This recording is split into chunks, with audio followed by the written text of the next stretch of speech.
The hijrah of the Prophet Muhammad ﷺ was a huge inflection point.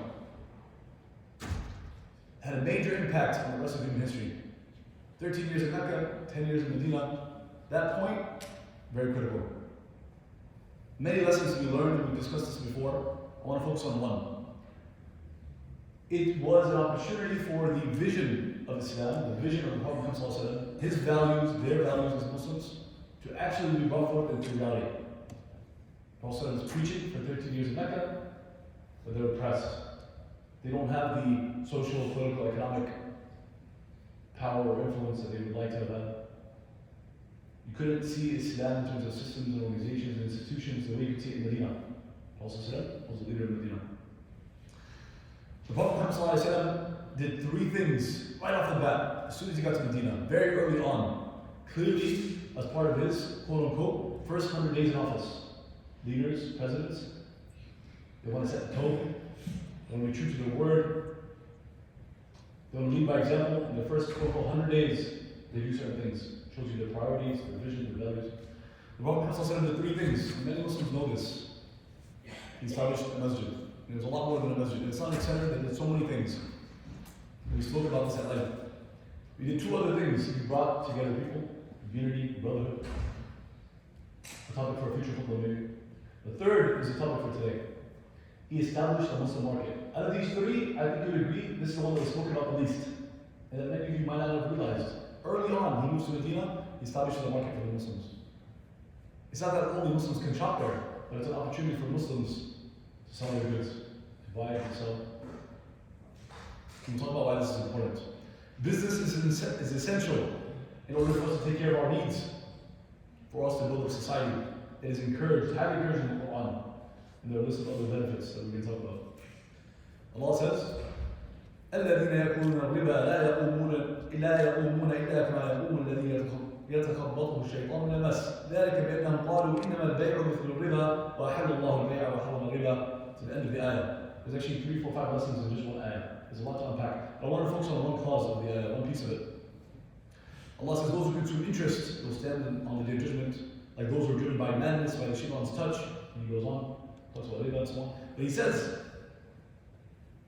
people made riba and business the same, but Allah is telling you, commanding you, encouraging you, and teaching us, educating us that riba, dealing with interest, making money off of your money, not putting in the work, is haram, it's a major sin, but business is halal.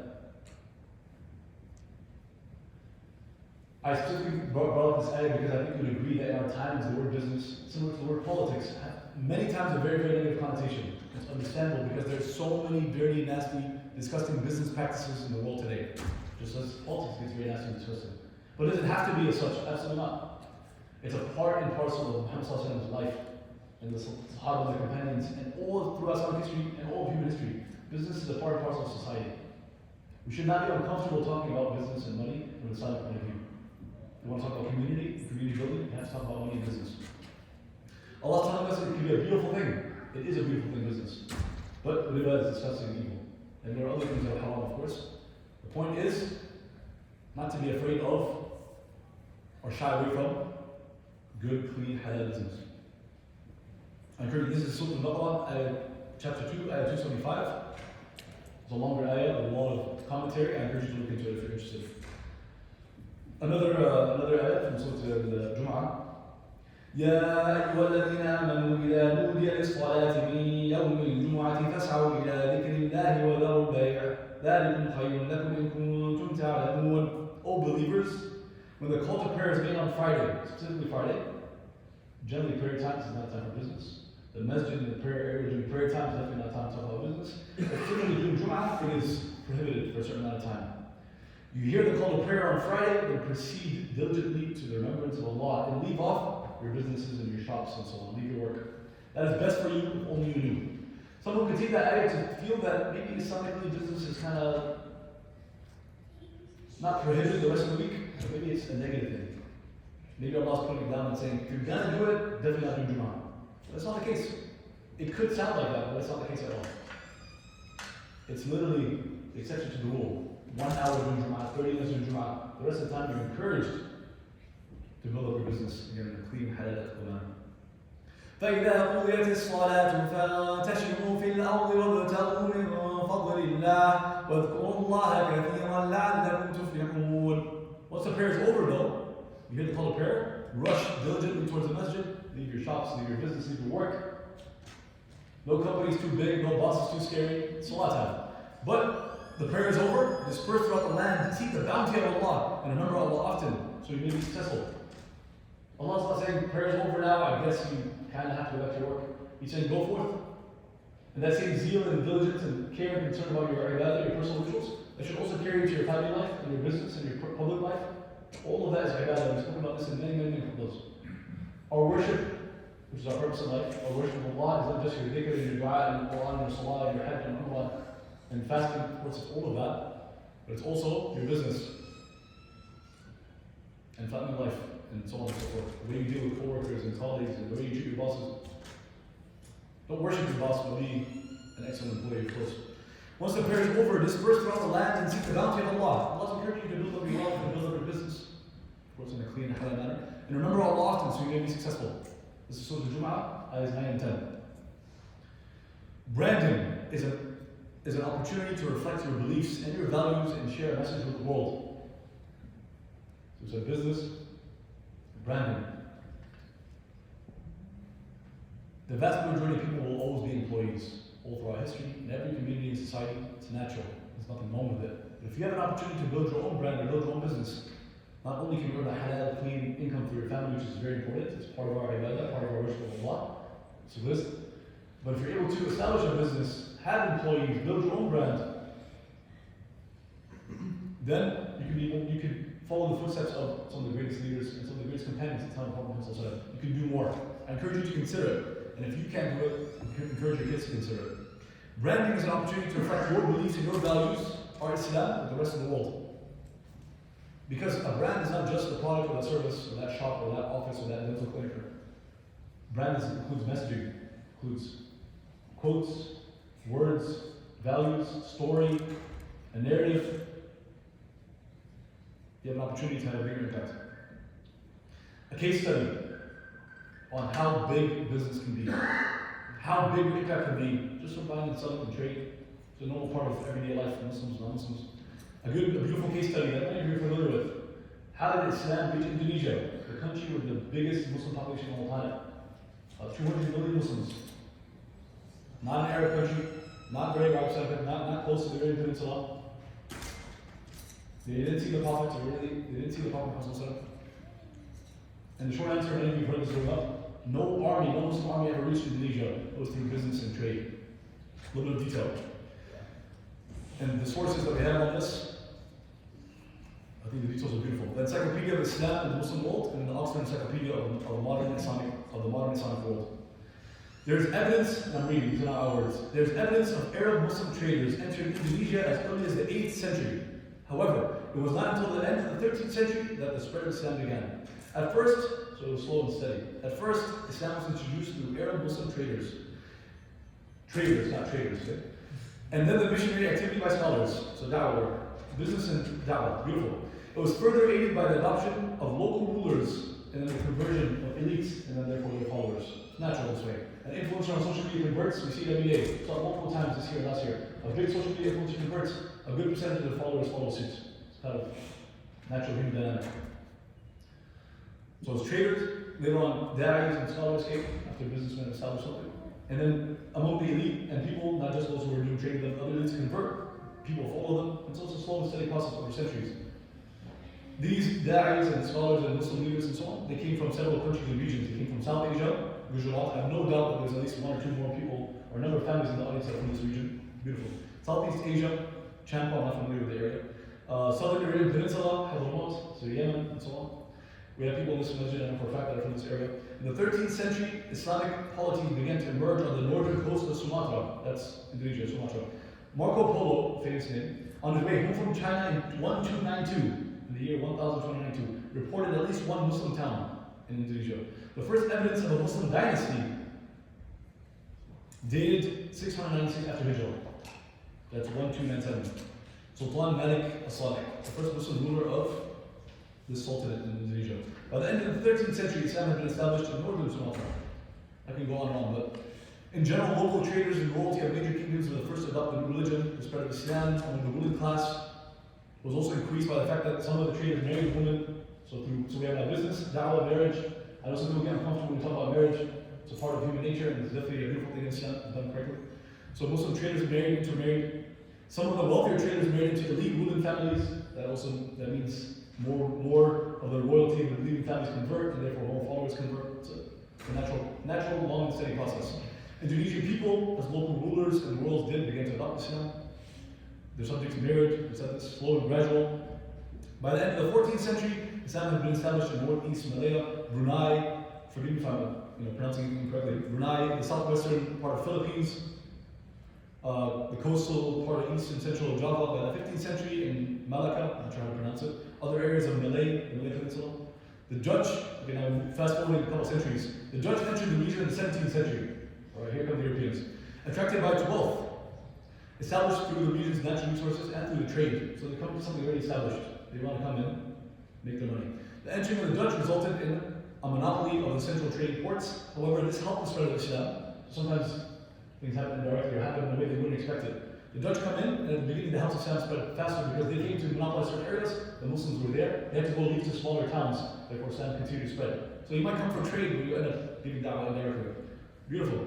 I think some of you can really see the parallels between America and so on, which is the whole point, but in the modern world. This helped the spread of Islam, skipping over. Towards the beginning of the 20th century, Islam became the rallying banner to resist colonization. So it's completely new to Indonesia. It's beautifully accepted through the good moral ethics and values of these tradesmen. No one's forcing you to do business. No one's forcing you to buy or sell to me. Definitely not forcing you to change my faith. They did in the millions. And people are married. No, it's not even force someone to marry you. They choose to. They have to love you, like you. Family has to respect you. They marry you. Dads and scholars come and spread Islam. They go from bigger towns to smaller towns. The Dutch colonization is seen by all Indonesians as this is an external enemy or a colonizing force. Islam became the rallying force to defend themselves against colonization. Obviously, a very brief few sentences over what's hundreds and hundreds of years, millions and millions of people. I did not know most of this. This was beautiful. It's a case study. The topic is business and branding. Being a successful entrepreneur means you can dedicate more time and money to causes that are important to you. So what defines a Muslim business? There is, believe it or not, an Islamic definition of business. Right. So business, well known, like we said, it has a negative connotation in many circles and in many conversations, because there's plenty of unethical business practices, but Islamically there are definitions. And part of it includes that you have to put in work. You have to take a risk. Your labor, your capital, your investments, no guarantees. If someone tells you there's a 100% guarantee on the return of your money, you need to question what's going on here. It's not the definition of business. There is a risk. And you got to put in time and effort and money, or hire people to put in their time, effort, and money. Right. Of course, you know this, but as a reminder, lying, cheating, stealing, having fine print, where the message is one thing and there's almost a counter message that they might or might not read. Maybe it's hundreds of pages, it's buried, maybe it's in the fine print, very common in America, it's an American thing to do, completely unacceptable in our faith. And I'm not extrapolating, the Prophet spoke about this directly. He said, when you do business, have a sheet of paper, when you can write it down, and clear big fonts, and everything should be direct, and it shouldn't take 100 pages to say what you need to do. Usually it doesn't take that much. No lying, no cheating, no stealing. No need for fine print, no scams, no making money just because you have money. Now people are like, wait a minute, you want to send the levels of wealth. Once you start making enough money, you're not going to go get a job and get paid 20, 30, 40, 50, 100 hours an hour. You're going to make money because you have money. It's called investment, I feel like. Making money just because you have the money can be riba. It's a major, major sin. I don't know if you know this. There's a hadith that says that on the day of judgment, an angel will come towards this person, give them a sword, and say, there's Allah, go and fight it. Dealing in interest, taking or giving interest, there's exceptions to every rule. There are some exceptions, like student loans for medical school is the only option. I'm not here to talk about the fit of interest. I'm talking about business, but just know that interest is not a small thing. Even if it's so common in the world today, and common in America, and common in the modern world, it's a pillar of the global economy. But interest is not the gift of number. Allah said it's waging war against Allah's messenger. You're not going to win that war. Okay, going back. So some of you are saying, but yeah, Abdullah, you force you to make money off of your money. You're not going to continue to work and slave away for 10, 15, 20, $30 an hour once you have a good amount of money. You're talking about investing. But that is, by definition, taking a risk. That's beautiful. You should invest. Islamically, sitting on your money at home and having it under your pillow, it's not ideal. And that's why zakat is taken from your savings, not from your income. Make sense? It all fits together. You're encouraged to inject your money into society, to build organizations, companies, institutions, to invest in land, real estate, other headed businesses. You're encouraged to make money and then invest it. But you're taking a risk by definition, whatever investment it is, no matter how safe, how aggressive, there's still a level of risk. Or you're hiring people to do work, or you're doing work, taking that money, doing something with it, buying a car, you gotta take it, you have to drive it, you have to sell it, you have to repair it. It's all risk and work and time and effort. Business practice or business dealing that includes none of this, check with this scholar, you might be on something. You're encouraged to put your money back in society to build. Ideally, Islamically, when you grow as a business person and you're making your millions, beautiful, you're a millionaire Muslims in America, alhamdulillah. As you're growing, you're supposed to get other people supposed to be growing with you. And all society can benefit directly or indirectly. When you have people come out to be billionaires and everyone else hates them, those who are employed under them hate working for them, and those who are using their products and service hate it, but they feel like they have to. Or what's the alternative? Another billionaire that's also stealing our data and selling us on bad products and lying and cheating and fine print and hundreds of pages. No, that's not how it's supposed to be. You can become a billionaire Islamically. There's no ayah hadith that says that becoming a billionaire means you're evil. But how do you earn the money and how do you spend it? And how do you treat those around you? And what products or services did you put into society? I think the message is clear. Another point, to be more positive, yeah? A lot of negative business practices in the world, but here's a beautiful point. The global Muslim market is on the rise. The global Muslim market, and some of you might not have thought about this, but there's a global Muslim market. We're almost 1/4 of the world population. In the US, there are not that many Muslim businesses or that many Muslim restaurants. Some cities have more than others. But if you look at it, zoom out, we're 1% of America, but we're almost 1/4 of the world is a global Muslim market. And you never guess how much it's worth. It's not millions, it's not billions, it's trillions. $9.71 trillion by 2025, which is in a few days. It's expected to be worth $9.71 trillion. What is the global halal market or the global Muslim market? Think about travel agencies that are run by Muslims that take you maybe to Muslim countries, well, not necessarily. Think about Muslim-owned restaurants, that's part of it. Healthy supplements, clothing like hijabs and abadas and thobes and niqabs, carpets and rugs. Of course, there's a lot more. These are just some examples that come to mind. There's no end to it. It doesn't even have to be an Islamic product to be a halal product. There's a rise of apps, technology and financial apps and so on, that are there to serve Muslims' interests and to be in line with our values, and so much more. Some of the young men and women in our community, I know for a fact, have told me over these last number of months that they're interested in starting their own businesses. I highly encourage you to do so. If you start as a teenager or at college or early 20s, you have more time and energy, clearer mind, clearer schedule. You can take more of a risk. You can spend some years and learn a lot, even if that business didn't take off. Try again, the next one might.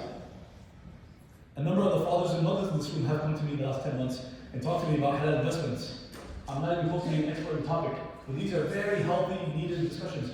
Ongoing discussions. The healthy community should be discussing investment opportunities and business opportunities. And those here that are employers, maybe a couple of you, have businesses, we should try to hire people that are in our community. Why not? If they pray in the same masjid, we might have some things in common. Hire people. There are teenagers and college students that are looking for jobs. Just an idea. A healthy community and healthy community building includes thinking about money and business and investments. We shouldn't shy away from these things. Allah said, go out into the world and seek Allah's provision, seek Allah's blessings. Business and money is not an evil, negative thing. It's how do you earn it and how do you spend it.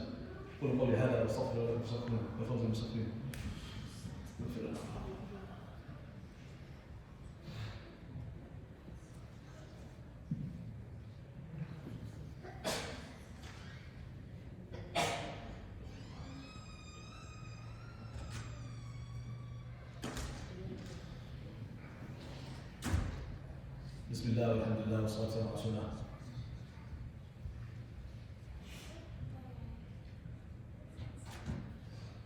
I want you to think, I want you to reflect, I want you to ponder on this point. Every single one of us here, there are like literally 3, 4, 5-year-olds here, and there are people that are 70 plus. Allah bless them, thanks to all. Know that no matter what, whether you're 10, or you're 70, or you're 80, you are not guaranteed another day. You might live till 100 or even further, but it's not that likely.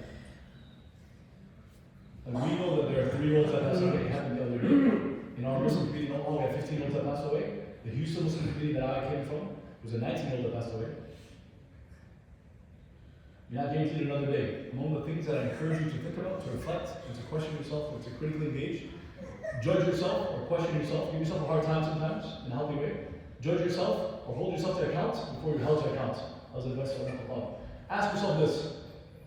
Because asking yourself is better than being asked when it's too late.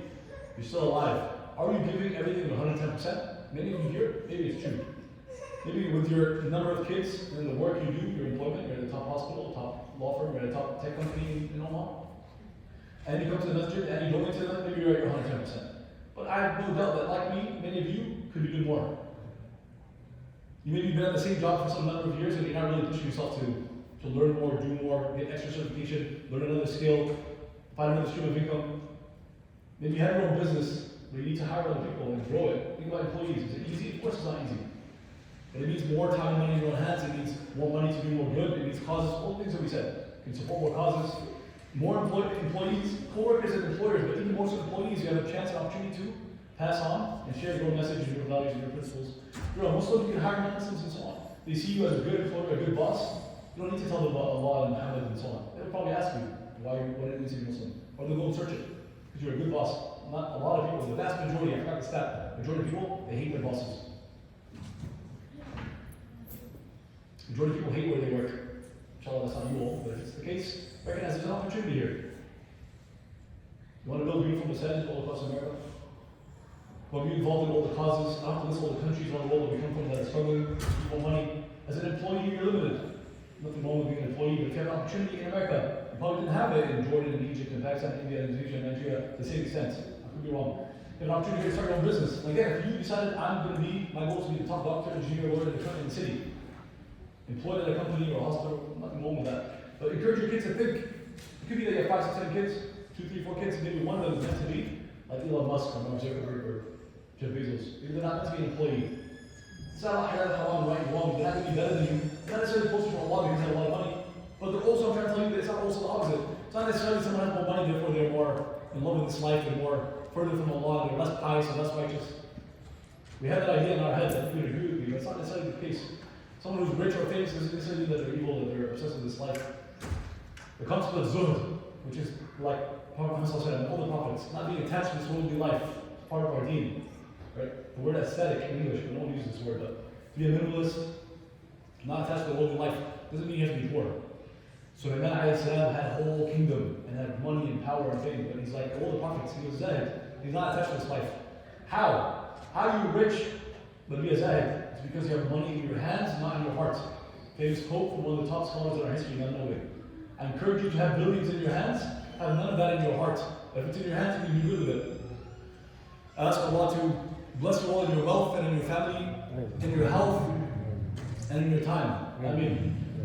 Oh Allah, forgive us our sins, have mercy on us, protect us. Grant us the best in this life and the best in the hereafter, protect us from hellfire. اللهم آتنا في الدنيا حسنة وفي الآخرة حسنة وقنا